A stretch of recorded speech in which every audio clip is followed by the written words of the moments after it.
이 사사기를 읽다 보면요 참담한 심령이 참 많이 들어요. 하나님의 백성들 맞나? 하나님을 섬기는 거 맞나? 이런 생각이 들 만큼의 안타까운 이야기들이 가득합니다. 앞부분에 보면요 여호수아가 세상을 떠나죠. 그 다음에 여호수아와 함께했던 장로들, 하나님을 알던 장로들이 세상을 떠나요.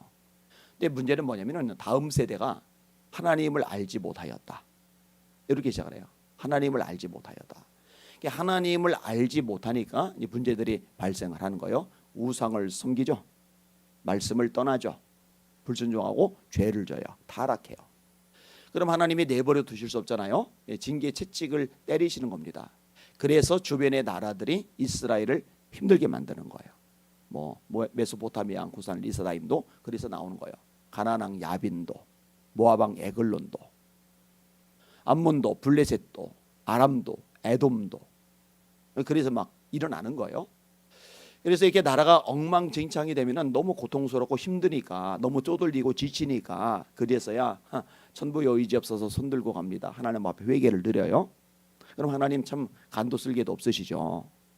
그렇게 죄 짓고 타락하고 멋대로 살던 백성들이 용서해 달라고, 불쌍히 여겨 달라고 회개하며 기도를 하면은요, 이전에 배은망덕 하던 것을 모르는 척 손을 펴세요.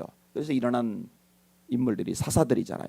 1대 사사가 온니엘, 2대 사사가 에웃, 3대 사사가 삼갈, 4대 사사가 드보라, 뭐 기돈, 압돈, 입산, 돌라, 야일, 삼손, 이런 등등의 이제 사사를 통해서 구원을 해주시는 거예요. 그러면은 우리가 죽을 위기에 이 절망적인 상황에 굴러 떨어졌다가 하나님 때문에 살았으니 이제는 그 은혜에 감사하며 하나님을 잘 섬겨야 되는데요. 또 타락해요. 또 죄를 져요. 또 우상을 섬겨요. 이게 계속 반복이 되는 거예요. 타락하고 징계받고 회개하고 구원받고 평화가 생기고, 그럼 또 타락하고 징계받고 회개하고 구원받고 평화로워지고 또 타락하고, 이게 이제 반복이 되는 거예요. 이런 얘기가 쭉 이어지다가 이제 사사기 후반으로 넘어가면서 이제 끔찍한 이야기들이 하나씩 줄줄이 나오기 시작을 해요. 그리고 오늘 본문은요 그것하고 연결이 된 부분입니다. 자, 레위 사람이 등장을 하는데, 레위 사람이 하나님의 성막에서 하나님께 드린 예배를 협력하는 인물이잖아요. 원래 레위 사람이 첩을 뒀네. 근데 이 첩이 바람을 폈네. 바람을 피고서 친정집으로 도망을 갔어요. 그러니까 레위 사람이 또 쫓아가요. 데려오려고. 그리고 이제 데리고 오는 와중에 이방 땅에서 하루 묵어도 되는데 또 자존심이, 야 우리는 하나님의 백성인데 무슨 하나님의 백성이 그렇게 삽니까? 우리는 하나님의 백성인데 이방 땅에서 잠을 자면 안 되지. 이스라엘 땅에 가서 자자. 그래서 이제 베냐민 땅에 도착을 해서 잠을 자려고 하는데 영접해 주지 않아요. 그래서 밤늦게까지 있는데 다행히 한 사람이 초청을 해서 집안에 들여서 잠을 잘 수 있게 됐는데, 이 베냐민의 인간들이 우르르 그 집에 모여들더니 내놓으라는 거예요. 그래서 첩을 내놔요. 밤새도록 죄를 저지르고 이 여자는 죽어버려요. 이거 얼마나 더럽고 끔찍하고 흉악한 일들이 하나님의 백성들 속에서 벌어지느냐고. 이 말도 안 되는 일들이 발생을 하고 있는 거예요. 그러니까 이 사람이 시체, 자기 첩을 데리고 가서 쪼개가지고 이스라엘 각 지파에다 보내는 거예요. 세상에. 그러니까 이게 무슨 일인가 하고 지파에서 사람들을 보내고 레위 사람들에게 사정 얘기를 들어보니까 베냐민 지파 사람들이 그랬다는 거예요. 그래서 이제 싸움이 벌어진 거예요. 이 베냐민 지파, 나머지 지파. 근데 나머지 지파들은 그럼 깨끗하냐, 거룩하냐, 하나님 말씀대로 사느냐, 우상을 버렸느냐? 아니요, 도끼니 개끼니예요. 그런데 또 이제 심판한답시고 다 우르르 모여드는 거예요. 그래서 전쟁이 벌어졌는데 져요.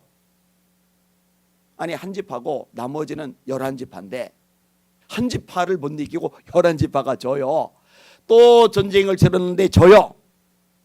그제서야 막 울며 불며 하나님 앞에 기도를 하고 막 이런 과정들이 이제 사사기 후반에 등장을 하는 거예요.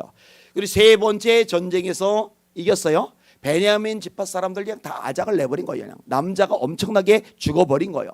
이렇게 이 일을 처리해 놓고 나서 보니까 이스라엘 12지파 중에 한 지파가 완전히 사라지게 생긴 거예요.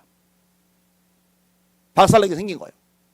그리고 이제 전쟁을 치르기 전에, 싸움을 벌이기 전에 어떤 약속들을 자기끼리 했느냐, 어떤 맹세를 자기끼리 했느냐, 앞으로 이제 우리 딸들을 절대로 비냐민 지파 사람들에게는 아내감으로, 며느리감으로 주지 말자. 만약에 이 맹세를 어기면은 하나님의 저주가 임할 거다. 또 이래 놓은 거예요. 이거 어떻게 돼요? 베냐민 사람들이 많이 죽임을 당해서 가뜩이나 약해져 버렸는데 아내감을 안 줘버리면, 며느리감을 안 줘버리면 이 지파는 완전히 사라져 버리는 거잖아요. 자, 이스라엘 12지파가 원래 12아들에서 유리하잖아요. 루벤, 레위, 시몬, 유다, 이사갈, 스불론, 갓, 아셀, 단, 납달리, 요셉, 베냐민, 딸 디나는 빼고, 이 12아들 중에 레위가 아론의 우선 제사장들을 섬기는 역할을 감당하기 위해서 빠져나오고, 요셉의 두 아들인 므낫세와 에브라임이 합류하면서 12개가 형성이 되는 거예요.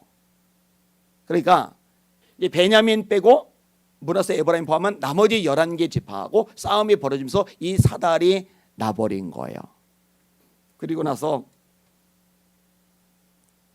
얘기하는 거예요.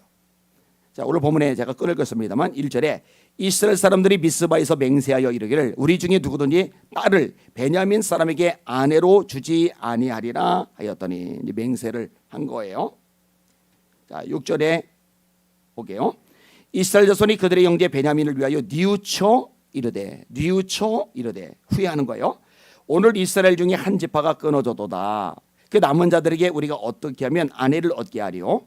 우리가 전에 여호와로 맹세하여 우리의 딸을 그들의 아내로 주지 아니하리라 하였도다. 그래서 만들어내는 방법이 뭐였느냐? 웃겨요. 아주 웃겨요. 자, 좀 심각한 내용이 나오는데 5절 보세요. 이스라엘 자손이 이르되 이스라엘 온 지파 중에 총회에 함께하여 여호와 앞에 올라오지 아니한 자가 누구냐 하니, 이는 그들이 크게 맹세하기를 미스바에 와서 여호와 앞에 이르지 아니하는 자는 반드시 죽일 것이라 하였습니다. 그래서 봤더니요, 길랏 야베스 사람들이 이 베냐민을 치러 갈 때 안 왔단 말이에요. 그럼 어떻게 했느냐? 이 길랏 야베스를 침략해 들어가서 남자들을 죽인 거예요. 남자와 같이 잠자리 있던 여자들 다 죽인 거예요. 그리고 아가씨들만 잡더니 이 아가씨들을 베냐민 지파 남자들에게 아내감으로 준 거예요. 왜? 우리는 맹세해서 딸을 주지 않기로. 그러니까 방법을 찾아야 되는데, 방법을 찾아야 된다는 찾는 방법이 뭐냐? 이 길랏 야베스 사람들을 학살하고 그 딸들을 베냐민 사람들에게 아내로 주는 거. 말이 돼요, 이게? 이게 이스라엘 땅에서 하나님의 백성들이라고 하는 인간들에게서 그대로 일어난 거예요. 끔찍해요. 여러분 생각을 해봐요. 자기 부모님들이 죽임을 당했잖아요. 자기 가족들이 살해를 당했잖아요. 그리고 자기 혼자 아가씨라는 이유로 살아남았잖아요. 그런데 자기를요, 자기가 내키지도 않고 원하지도 않고 연애한 것도 아니고 사랑하는 것도 아닌데 강제로 어떤 사람 아내로 팔려가 버리는 거예요. 이게 있을 수가 있는 일이냐고요. 자, 이걸로 끝나는 게 아니에요. 어떻게 하는지 아세요? 축제가 열리는데, 이 축제가 열릴 때 베냐민 사람들이 가서 마음에 드는 아가씨들 있으면 보쌈해 가지고 데려가라. 그래서 아내로 삼게 해라. 며느리로 삼게 해라. 이거는 괜찮다. 왜 괜찮으냐? 우리가 맹세했다. 하나님 앞에서 맹세했다. 우리 딸을 주지 않기로. 그런데 이건 우리가 준 게 아니라 와가지고 보쌈을 해간 거니까 하나님 앞에 맹세한 것을 어긴 것이 아니잖아. 궤변이죠. 합리화죠. 자, 이런 모든 과정들 속에서 나타나는 아주 핵심적인 것들이 있어요. 그게 뭐냐면요, 지 멋대로 한다는 거예요. 이게 이제 심각한 거죠. 자, 이런 얘기를 전체적으로 끄집어낸 다음에 나오는 사사기서의 결론이 뭔지 아세요? 25절. 그때에 이스라엘의 왕이 없으므로 사람이 각기 자기의 소견에 옳은 대로 행하였더라. 이게 중의적인 표현입니다. 여러분, 그때에 이스라엘의 왕이 없었다. 이거는 사사기 때문에 일어나는 현상이죠. 왕이 생겨난 것은 사무엘이 사울을 왕으로 삼았을 때, 그때 이제 비로소 이스라엘의 왕이 생기니까. 근데 사울을 하나님이 패하시죠. 그다음에 다윗을 왕으로 세우셔요. 그다음에 통일 왕국 다윗, 그다음에 그 아들 솔로몬, 그리고 그 아들 때 르호보암 때 남유다와 북이스라엘로 갈라집니다. 그리고 이제 북이스라엘은 주전 722년에 호세 왕 때 아수르에서 멸망을 당하는 일이 발생하고, 남유다는 주전 586년 시드기야 왕 때 바벨론 왕 느부갓네살에서 멸망을 당하는 장면이 나와요. 이게 전체적인 이제 압축 역사인데, 그러니까 사사 시대니까 이스라엘의 왕이 없다. 그래서 각기 소견에 자기 생각에 옳은 대로 행하였더라. 이게 이제 한 가지 표현이고, 또 하나는 뭐냐? 여러분, 이 구약 개념에서 이스라엘의 왕은 한 분뿐이십니다. 하나님이십니다. 하나님. 기돈이 300명의 용사로 나라를 건졌을 때 백성들이 막 열광적으로 반응을 하면서 당신이 우리 왕이 되라, 당신의 자식들이 우리들의 왕이 되라. 이때 기도원이 거절을 해요. 거절한 이유가 뭐냐? 하나님만이 너희들의 왕이시다.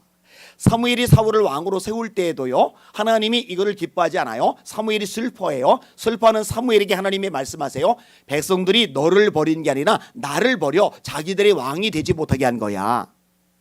그래서 사무엘이 기도를 해요. 분명히 그때는 우박이 내리는 때가 아닌데 하나님의 진노가 있다는 거, 하나님의 징계라는 걸 알리기 위해서 하나님 지금 우박이 쏟아지게 해주세요 했더니 우박이 쏟아지고, 이때 백성들이 하나님 앞에 납작 엎드려 떠는 모습이 성경에 등장을 해요.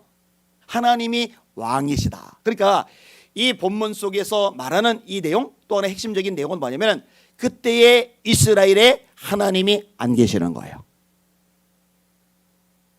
놀랍지 않아요?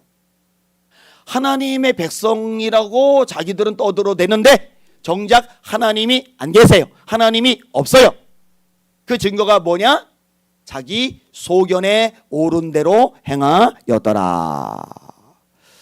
여러분, 이 부분에 대해서요, 제가 진짜 가슴앓이를 하는 부분이 있어요. 그래서 이제 한국교회 생각하면서 곳곳마다 다니면서 신앙생활은 내 생각에는 절대로 내 생각대로 하는 게 아니다. 여러분, 하나님이 주님이죠. 우리는 종이죠. 종은 멋대로 하면 안 돼요. 종은 반드시 주일의 결제를 받아야 돼요. 주님이 시키는 대로 해야 돼요. 주님 말씀에 순종해야 된단 말이에요. 백성들은 왕이 통치하는 거예요. 우리 하나님의 사람들은 하나님이 다스리는 겁니다. 이걸 주권 로드십이라고 하는 거죠. 근데 이게요, 엉망진창이 많이 돼 있는 거예요. 한국계도 예외는 아니에요. 왜요? 말씀이 없어요. 여러분, 말씀을 알아야, 말씀이 있어야 하나님의 말씀대로 살아가죠. 근데 말씀 자체를 모르는데 어떻게 말씀대로 살아가요? 그러니까 자기가 경험했던 것, 자기가 교육받았던 것, 자기가 사람들과의 관계성 속에서 형성되었던 것, 나름대로의 개통 철학과 사상과 마인드와 생각을 가지고서 신앙생활하면서 이 정도면 괜찮겠거니 생각을 하는 거예요. 여러분 잘 들으세요. 하나님의 말씀이 들어가야 우리 속에 있는 것들이 옳지 않고 바람직하지 않고 죄된 것들이 다 드러나고 이걸 버리고 고칠 수 있다는 거 깨달으시기를 주님의 이름으로 축원합니다. 하나님의 말씀은 살아있고 운동력이 있어 좌우의 날선 어떤 검보다 예리하여 혼과 영과 및 관절과 골수를 찔러 쪼개기까지 하며 또 마음의 생각과 뜻을 감찰하나니 지으신 것이 하나라도 그 앞에 나타나지 않음이었고 오직 만물이 우리를 상관하시니 눈앞에 벌거벗은 것 같이 드러나느니라. 여러분, 제가 어제 로마서를 대략적으로 설명을 했어요. 30부분에 1장부터 11장까지가 교리고 12장부터 16장까지가 생활편이다. 그런데 1장에서 8장까지 대략적으로 어떤 내용인지 설명한 다음에 9장, 10장, 11장이 유대인들에 대한 말씀이다 라고 이야기를 드렸어요. 그런데 이 유대인들의 특징을 단적으로 묘사를 하는데 이렇게 말합니다. 열심은 있으나 지식을 쫓은 것은 아니다. 잘 들으세요. 유대인들 예수님 십자가에 못 박아 주겠죠. 불순종하죠. 죄짓죠. 타락하죠. 그리고 완전히 멸망을 당하죠. 열심이 없는 게 아니에요. 열심은 있으나 지식을 쫓은 것은 아니라, 잘 들으세요. 교회 안에서 막 열심히 있어요. 막 열심히 되게 열심히 있어요. 누가 봐도 열심히 있어요. 그게 본질이 아니에요. 말씀대로 말씀 안에서 열심을 내는 게 본질이라는 거 잊지 마시기를 주님의 이름으로 축원합니다. 그래서 발버둥을 치는 거예요. 말씀을 읽어야 됩니다. 말씀을 들어야 됩니다. 말씀을 공부해야 됩니다. 말씀을 암송해야 됩니다. 말씀을 묵상해야 됩니다. 그래야 내 생각에는 이렇게 신앙생활을 하고 하나님의 말씀에 따라 신앙생활을 할 수 있습니다. 그때에 이스라엘의 왕이 없으므로 하나님이 안 계심으로 사람들이 각기 소견에 자기 생각에 옳은 대로 행하였더라. 이게 사사기의 결론이에요. 비극의 시대 사사기의 결론이 바로 이 구절로 나오는 거예요. 오늘 설교 제목을 이렇게 잡았어요. 교회는 다니는데 하나님이 없는 교인들. 교회는 다니는데 하나님이 없는 교인들. 그냥 자기 나름대로 신앙생활하는 거. 하나님이 안 계신 거예요. 하나님이 아니신 거예요. 축복합니다. 여기는 여러분들에게는 하나님이 되시길 바랍니다. 하나님이 여러분의 진짜 왕이 되시길 바랍니다. 그리고 기도하세요. 하나님, 이 땅에 수많은 교회들이 있는데 이 모든 교회들 속에서 하나님이 되시옵소서. 제가 늘 기도하는 기도의 내용 중에 하나가 이거예요. 하나님의 하나님 되심을 하나님이 친히 나타내 주시옵소서. 이거는 세상 사람들만 해당되는 게 아니에요. 교회에도 해당되는 거예요. 하나님의 하나님 되심. 이것이 한국교회 뚜렷하게 되게 하여 주시옵소서. 그럼 하나님이 쓰세요. 역사하세요. 도와주세요. 함께 하세요. 그날을 소망하며 함께 기도하는 저와 여러분들 되시기를 예수님의 이름으로 축원합니다. 아멘. 찬양 252장.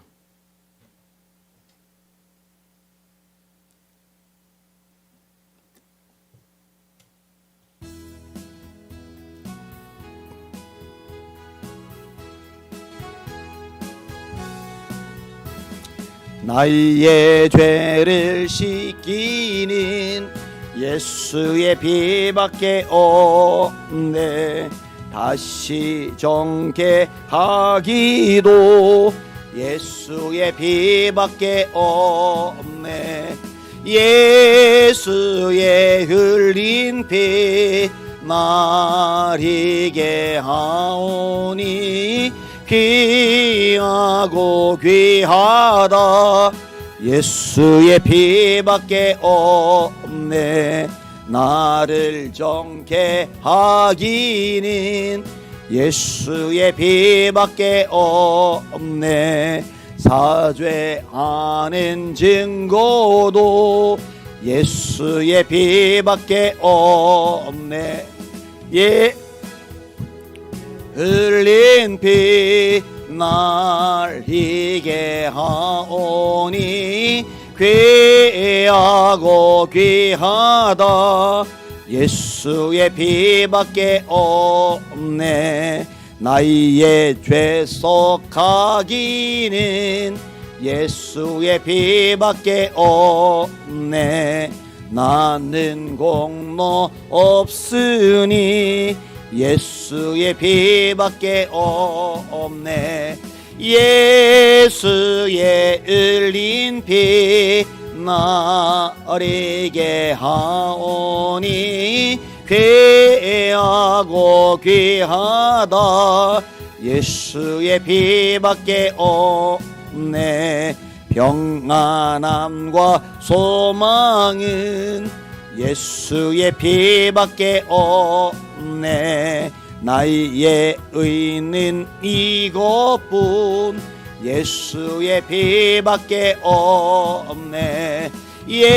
예수의 흘린 피 날리게 하오니 귀하고 귀하다. 예수의 피밖에 없네.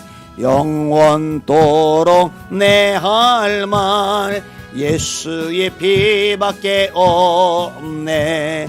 나의 찬미 제목은 예수의 피밖에 없네. 예수의 흘린 피 날리게 하오니 귀하고 귀하다. 예수의 피밖에 없네.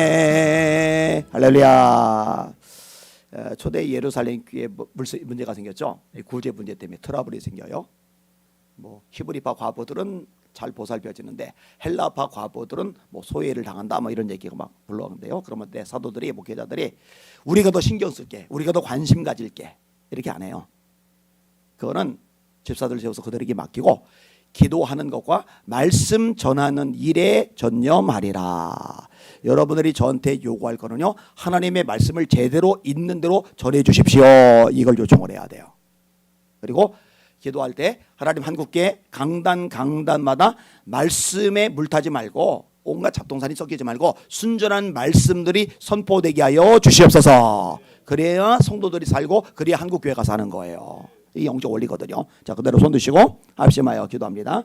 하나님 아버지, 한국의 강단마다 하나님의 말씀만이 선포되게 하여 주시옵소서. 성도들이 목회자에게 다른 잡다한 거 구하지 말고 말씀을 있는 그대로 전해달라고 이것을 요청하게 하여 주시옵소서. 그리고 성도들이 말씀 위에만 서게 하여 주시옵소서. 그리고 한국교회가 깨어나고 변화되게 하여 주시옵소서. 주여 세 번 부르 합심하여 기도합시다. 기도합니다. 주여, 주여, 주여. 하나님 아버지 감사합니다. 찬양과 존귀와 영광과 경배 받으시길 원합니다. 하나님 아버지, 이 시간에 하나님 앞에 나와서 말씀을 듣게 하시니 감사합니다. 말씀을 붙잡고 기도하게 하시니 감사합니다. 하나님 살아있는 하나님의 말씀, 이 말씀이 든든히 서게 하여 주시길 원합니다. 하나님, 반석 위에 집을 지은 지혜로운 사람 간단합니다. 말씀을 듣고 지키는 자라고 예수님이 마태복음 7장에 약속하셨습니다. 분명히 선언하셨습니다. 말씀을 듣고 지키지 않는 사람은 모래 위에 집을 지은 어리석은 사람 같다고. 비가 내리고 바람이 불고 창수가 나서 부딪힐